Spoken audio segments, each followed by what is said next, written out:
程毅、尹正、辛芷蕾的艺名都是他起的，3个名字3种封神，一个被遗忘的伯乐。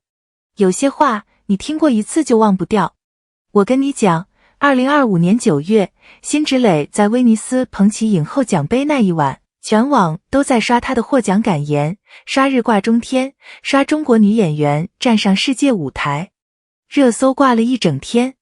但那天半夜我刷手机刷不着觉，脑子里转来转去的居然是另外一个人，另外一个名字。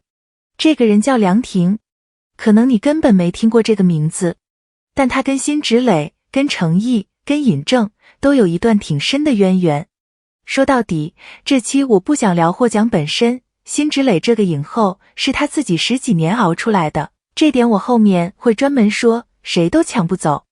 我今天想聊的是一个站在光背后的人。事情是这样的，你知道程毅本名叫什么吗？傅诗琪。尹正呢，本名谭俊鹏。辛芷蕾，这个我得说一下，辛芷蕾这名字本身就够特别了，但她也不是天生的。这3个人出道前都签在同一家公司新汇天机，而这3个艺名，据梁婷自己在微博上说过，都是她起的。哦，对了，我得先补一句背景，不然你听不懂这事儿的分量。在那个年代，内地的中小型经纪公司日子是真不好过。你想想看，头部资源全在几家大厂手里，流量逻辑刚刚起来，一个新人从签约到红，中间要烧多少钱，压多少年，没人说得准。在这种环境里，一家小公司一口气签下3个后来都成了大角色的人，这本身就不是运气2个字能解释的，这是眼光。说回名字这件事，起名字听起来像小事吧？其实不是。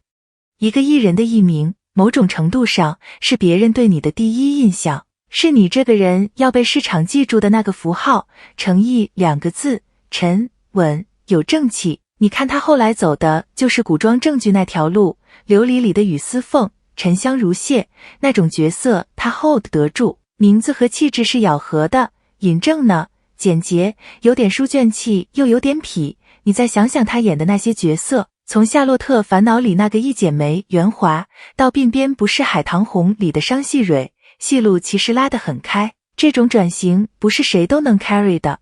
至于辛芷蕾，跟老粉聊起这个名字的时候，有人跟我说，辛芷蕾这3个字念出来有一种又冷又艳的劲儿。芷蕾是植物，是柔的，可前面压一个辛，一下子就不一样了，辛苦的辛，辛辣的辛。你说巧不巧，他这10几年走的还真就是这么一条路。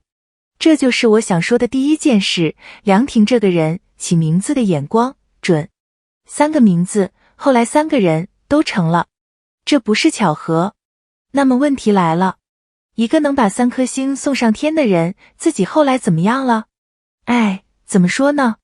我先说清楚，接下来这段我尽量说的客观一点，因为这里头很容易被人带偏成谁辜负了谁那种戏码，我不喜欢那个角度。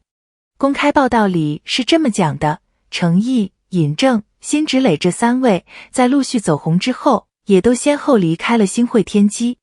这事儿网上当年是有过一些不同声音的，但你要让我说，这事儿真没什么好上价值的。一份经纪约，它本来就有周期。一个艺人到了某个阶段，需要更大的平台，更多的资源，更适合自己的下一程，这是行业里再正常不过的双向选择。换谁在那个位置上，可能都会做类似的决定。这不是哪个人的人品问题，这是这个行业运转的方式。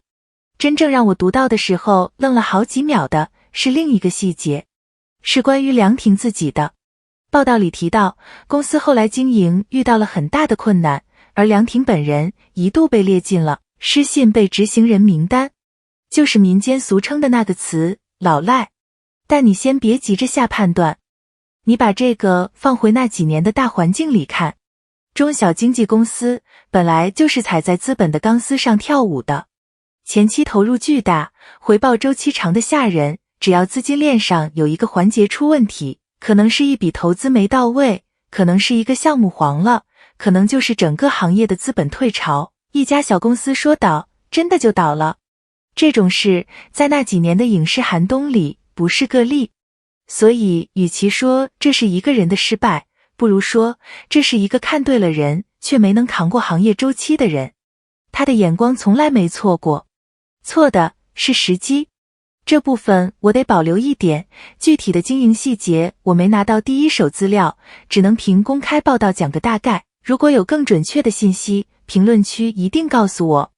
但有一点我可以确定，一个能在10几年前就看出傅诗琪能成程毅，看出那个姑娘能成辛芷蕾的人，他的判断力已经被时间、被市场、被一座威尼斯的奖杯反反复复验证过了。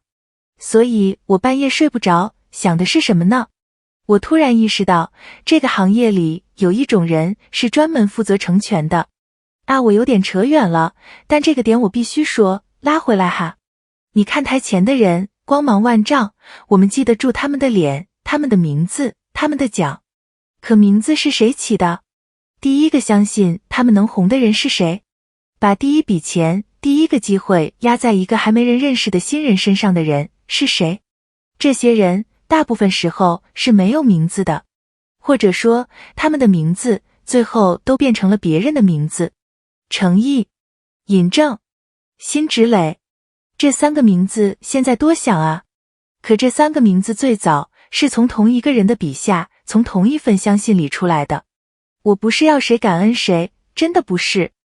成名靠的是艺人自己的努力，这点我从头到尾没变过。辛芷蕾能拿威尼斯，是因为她自己演得好，是因为她10几年前就开始熬，这跟名字是谁起的没有必然关系。我只是觉得，一个故事如果只讲台前，它是不完整的。很多人聊起梁婷和这3位的往事，习惯往酸院那个方向去想，但我不太愿意这么读。一个把这个行业、把人情冷暖、把成全与离开都看明白了的人，心里头大概率是复杂的，有释然，有一点点苦，也有一点点骄傲。毕竟那3个名字是他起的，这只是我自己的揣测哈，他真实怎么想我不知道，也没人能替他说。所以让我们回到威尼斯那一夜，辛芷蕾站在台上，她说10几年前，她说希望所有女孩有梦想就大胆去做。那一刻全世界都在看她，那束光100%属于她，她值得，一个字都不用谦虚。而在很远很远的地方，屏幕另一头，可能有一个人看着那个自己很多年前起的名字出现在威尼斯的领奖台上，那是什么心情，我猜不出来。